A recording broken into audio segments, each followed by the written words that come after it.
विश्वासघात झाला म्हणजे तुम्ही हरले नाही, पण मन ही गोष्ट मानत नाही ना. म्हणूनच आजचा व्हिडिओ तुमच्यासाठी. मनस्पर्शमध्ये आपलं स्वागत. विश्वासघात हा शब्द ऐकताच मनात काहीतरी तुटतं, आयुष्य निरस वाटतं, खोल कुठेतरी असह्य वेदनांनी हृदय तळमळतं. असं खरंच झालं का? मनाला विश्वासच बसत नाही, डोकं रिकामं होतं. दुःख बाजूला सारून या परिस्थितीतही स्वतःवरचा विश्वास अजिबात कमी होऊ देऊ नका. आजचा व्हिडिओ ऐकल्यानंतर तुम्ही नक्की स्वतःला खंबीरपणे साथ द्याल.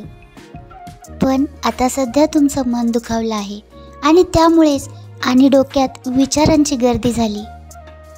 एक क्षणभर तुम्हाला असंही वाटतं, कदाचित मीच चुकीचा गैरसमज करून घेत असेल का? आणि जे झालं त्याचं स्पष्टीकरण शोधत राहतो आपण. मी इतकं प्रामाणिक वागून मग मलाच असं का? मनात खूप राग येतो, पण अश्रूंनी तो गिळला जातो. कधी वाटतं राग येऊनही आपल्या हातात काहीच नसतं आणि आपण फक्त आतले आत घुसमटत असतो. कारण विश्वासघात करणारे परके नसतात, आपल्याच जवळचे असतात. मीच का? आणि हीच अवस्था सर्वात धोकादायक असते. काही बोलायची इच्छाच संपते. विश्वासघात आपल्या जवळच्यांनीच केलेला असतो, म्हणून आपण आतून पूर्णपणे कोसळलेला असतो. एक प्रश्न विचारू, कधी असं झालंय का की ज्यांच्यावर आपण मनापासून विश्वास ठेवला आणि त्यांनीच आपला विश्वासघात केल्यानंतर आपण स्वतःलाच दोषी मानलं? नाही ना. आपण विश्वासघात करणाऱ्या व्यक्तीला दोषी ठरवतो, पण त्या व्यक्तीवर विश्वास ठेवण्याची चूक तर आपणच केलेली असते. नेमकं काय चुकलं याचा कितीही शोध घेतला तरी आपल्या पदरात दुःखच पडणार. खरं तर तुमचा प्रामाणिकपणा चुकीचा नव्हताच, फक्त तो चुकीच्या व्यक्तीसाठी होता असंच म्हणावं लागेल. अशा वेळी आपल्याला स्वतःचा आणि दुसऱ्यांचा दोघांचाही खूप राग येतो. नक्की चूक कोणाची याचा शोध लावून तुमचं दुःख कमी होणारं नसतं. मग सगळं संपलं असं वाटायला लागतं. पण तुम्हाला माहिती आहे ना, प्रत्येक गोष्टीचा शेवट ही नवीन पर्वाची सुरुवात असते.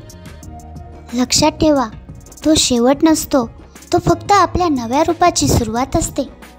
घडून गेलेली घटना ही विश्वासघात नव्हे, तर तुमच्या जागृतीचा क्षण होता. आपण गप्प राहतो म्हणजे आपण हरलो असं नाही, आपण फक्त स्वतःला ओळखायला लागतो. गप्प राहणं म्हणजे कमजोरी नाही, ती म्हणजे वेळेला बोलू देण्याची ताकद असते.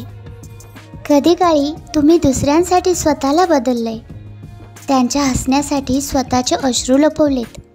आता बदल स्वतःसाठी करा, स्वतःच्या चेहऱ्यावरील हास्य टिकवण्यासाठी करा. इतरांना टिकवण्यासाठी आपण स्वतःला हरवतो.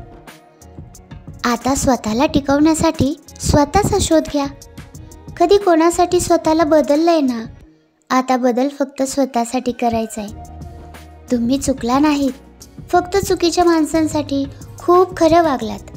आपलं मन काही गोष्टींचं सत्य स्वीकारायला तयार होत नाही आणि त्यामुळे घडलेली गोष्ट ही आपण नाकारतो. कारण आपण तिथेच वाट पाहत बसलेलो असतो, एकटेच. आपण स्वतःलाच प्रश्न विचारत राहतो, माझीच अशी अवस्था का झाली असेल? याचंही उत्तर आहे. ज्यांच्यावर आपण मनापासून विश्वास ठेवला त्यांनी जेव्हा बदलायला सुरुवात केली, तेव्हा तुम्ही स्वतःमध्ये बदल करून घेतले का? ज्यांना आपण सगळं दिलं त्यांनी बदलायला सुरुवात केली, तेव्हा आपण त्यांच्यात राहिलो की स्वतःत हरवून गेलो? खरं तर ज्यांच्यावर आपण मनापासून विश्वास ठेवला त्यांना टिकवण्यासाठी तुम्ही स्वतःला हरवून बसलात. आता स्वतःला शोधा. लोक बदलले आणि त्या बदलात आपणही बदलतो आहोत, पण आपला बदल रागाने नाही तर अनुभवाने असेल. त्यांनी आपल्याला दुखावलं, त्यांनाच नंतर कळेल आपण गप्प का झालो होतो. कारण शेवटी वेळच उत्तर देते. विश्वासघात झाल्यावर माणूस हरत नाही, तो शिकतो. कोणावर विश्वास ठेवावा आणि कोणावर नाही हे शिकतो. एक वेळ अशी येते की आपण स्वतःचं बळ बनतो, स्वतःसाठीच उभे राहतो. काय एवढं दुःख होतं माहिती आहे का? कारण आपण जे दिलं होतं ते खरं होतं, पण समोरच्याने ते फक्त उपयोगाचं नातं मानलं. आणि तिथेच आपल्याला धडा मिळतो. विश्वास नेहमी त्या व्यक्तीवर ठेवावा जी आपल्या अनुपस्थितीतही आपल्याबद्दल प्रामाणिकच राहते. जे तुटलं ते खरं नव्हतं, जे उरलं तेच आपलं खरं बळ आहे. म्हणून रडू नका. प्रत्येक दुःखातून आपण एक नव्याने जन्म घेतो.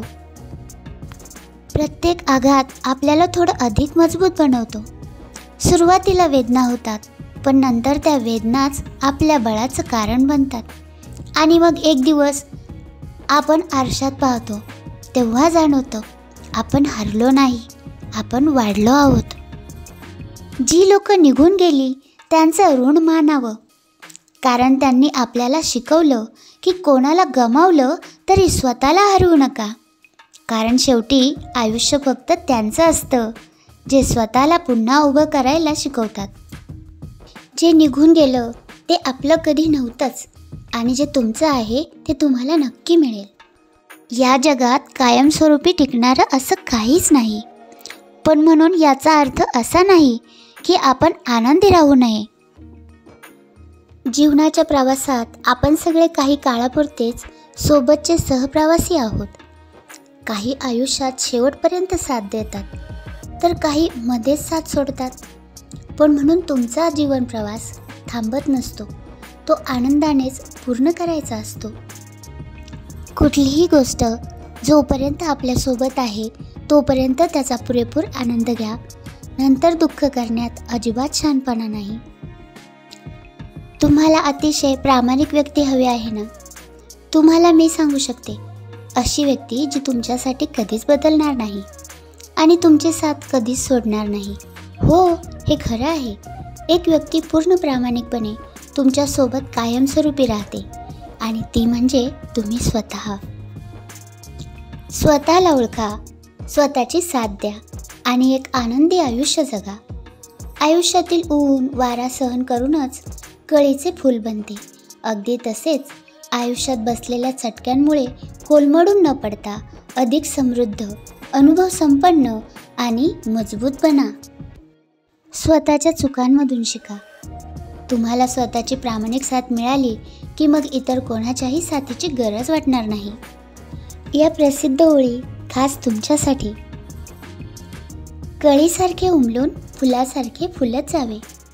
कळीसारखे उमलून फुलासारखे फुलत जावे. क्षणाक्षणांच्या लाटांवर आयुष्य झुलत जावे. अश्रू असो कोणाचेही आपण विरघळून जावे. अश्रू असो कोणाचेही आपण विरघळून जावे. नसो कोणीही आपले, आपण मात्र सर्वांचे व्हावे. मनस्पर्श तुमच्यासाठी आहे, कारण प्रत्येक तुटलेलं मन पुन्हा जुळू शकतं. फक्त स्वतःकडे येण्याची तयारी ठेवा. ऐकत रहा मनाला स्पर्श करणारे विचार. मनस्पर्श. मनस्पर्श, जिथे प्रत्येक शब्द जखमांवर मलम बनतो. एखाद्या दुःखी मनापर्यंत हा व्हिडिओ नक्की पोहोचवा. धन्यवाद.